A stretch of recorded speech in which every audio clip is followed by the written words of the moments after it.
The final moments of Buddy Roberts, how he lived was sad. The final days of Buddy Roberts' life were heartbreaking.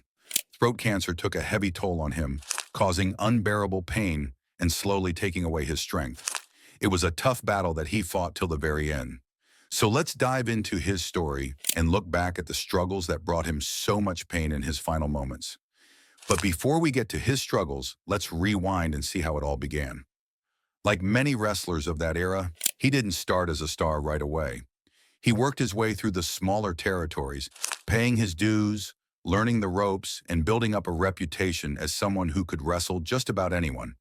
He wasn't the biggest guy, but he was tough, skilled, and had that gritty look promoters loved in the 1970s. He started to gain some traction in the early part of his career when he joined the Hollywood Blondes, a tag team with Jerry Brown. This wasn't the same Hollywood Blondes team that Steve Austin and Brian Pillman would make famous later. Buddy's version came way before that, and honestly, they were a big deal in their time. They had the look, the attitude, and the chemistry. Buddy played the rowdy, loudmouth troublemaker, while Brown was the calmer, more technical one. Together, they made magic in the ring. The Hollywood Blondes won tag team gold across different territories, including places like Florida Championship Wrestling, Mid-South Wrestling, and even the NWA. They were smooth, they were mean, and they had that perfect balance between showmanship and skill. Fans loved to hate them, and that's exactly what made Buddy stand out. He had that natural ability to make people mad just by the way he talked or moved. He could get heat without even trying. But by the early 1980s, the Hollywood Blondes had run their course. Wrestling was changing fast, and the new generation of stars was on the rise. Buddy needed something fresh, something bigger.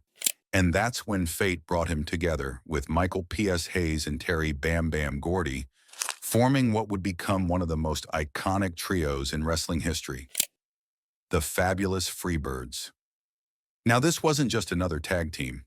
The Freebirds were a whole attitude, wild, rebellious, and unpredictable. They came to the ring with rock music blasting, wearing flashy robes, acting like they owned the place. They broke the traditional mold of wrestling teams. They weren't just partners. They were brothers, a family. And every time they showed up, chaos followed. Buddy's role in the group was essential. Hayes was the talker, the showman who could work the mic like no one else. Gordy was the powerhouse, the enforcer who could crush anyone. And then there was Buddy, the technical expert, the ring general who tied everything together. He was the perfect third man, always ready to cheat, distract the referee, or pull some dirty trick to get the win. He might not have been the star on the posters, but he was the guy every opponent feared because he was sneaky, clever, and relentless. Fans absolutely despised him, and that's exactly what he wanted. Their biggest moment came on Christmas night in 1982 in Dallas, Texas, inside the legendary Sportatorium. The Freebirds were supposed to be the fan favorites that night, helping the beloved Von Erich family, the hometown heroes, during a big championship match. The Von Erichs were adored in Texas. They were wrestling royalty, and the fans loved them like family. But then everything changed. During that match, in a shocking twist, the Freebirds turned on the Von Erichs. Michael Hayes slammed the cage door right into Kerry Von Erich's head. And just like that, the biggest feud in Texas wrestling history was born. The crowd went from cheering to absolutely losing their minds in anger. People were throwing things, screaming, and trying to rush the ring. It wasn't just a wrestling angle, it was personal.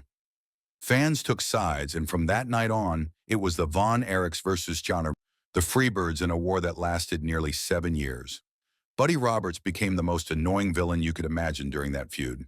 He wasn't the biggest guy, but he knew how to get under people's skin. He'd mock the fans, mess with the Von Erichs, and somehow always escape a beating when things went south. He was the guy everyone wanted to see get punched in the face, and that's why he was so good at his job. What made that feud so special was how real it felt. The Von Erichs were the clean-cut good guys, young, handsome, and deeply loved in Texas. The Freebirds were the opposite, loud, cocky, and proud outsiders who came to ruin the party. The chemistry between those two groups was electric.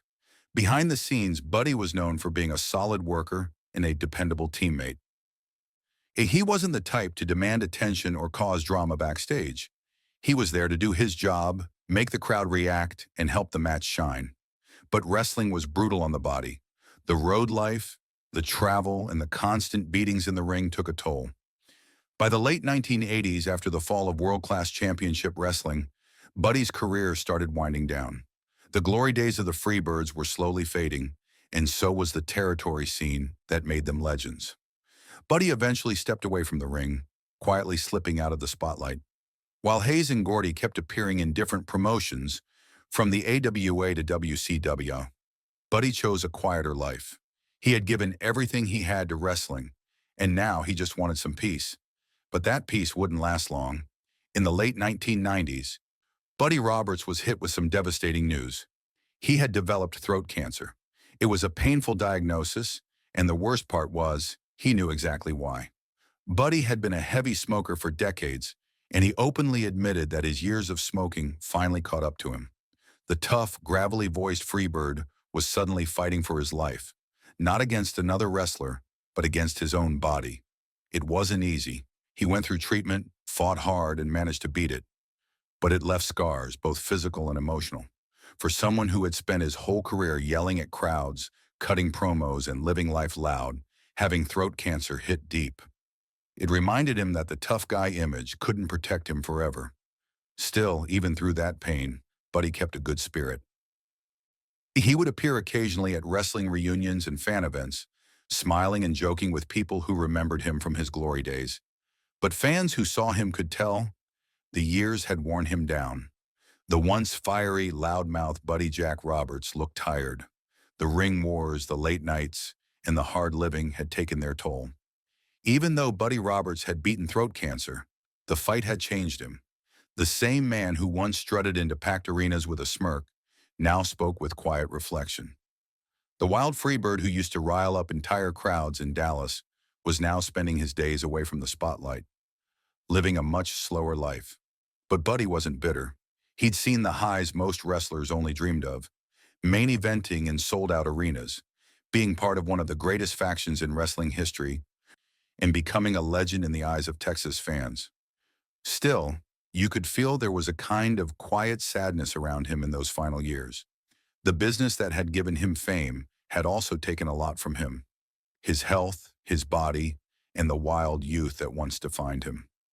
The Freebirds had long gone their separate ways, and life just wasn't the same without the roar of the crowd. By the 2000s, wrestling had changed completely.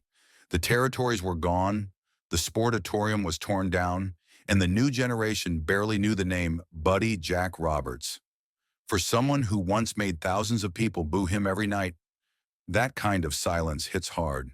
But among the old fans, the ones who remembered the glory days of world-class championship wrestling, Buddy was still loved. They remembered his sneaky grin, the way he'd distract referees, or run away from Kerry Von Erich's punches like a cartoon villain. He wasn't just part of a team, he was part of people's memories. That's the thing about wrestling. Even when time moves on, the moments stay frozen in fans' hearts. As the years went on, Buddy mostly stayed out of public life. He lived in Alabama for a while, spending time with family and keeping a low profile. From what friends said, he was content. He didn't need fame anymore. He had lived his dream, but his body, worn down by years of abuse and past illness, began to fail him again. In late 2012, the world got heartbreaking news. Buddy Jack Roberts had passed away at the age of 67. The cause was pneumonia, a brutal end for someone who had already been through so much. It was like life had taken one more swing at him, and this time, Buddy didn't have the strength to kick out. As sad as his ending was, Buddy's place in wrestling history will never be forgotten. The WWE eventually inducted the Fabulous Freebirds into the Hall of Fame in 2016, years after his passing. And that wraps up today's video. Don't forget to hit like and subscribe so you don't miss out on what's coming next.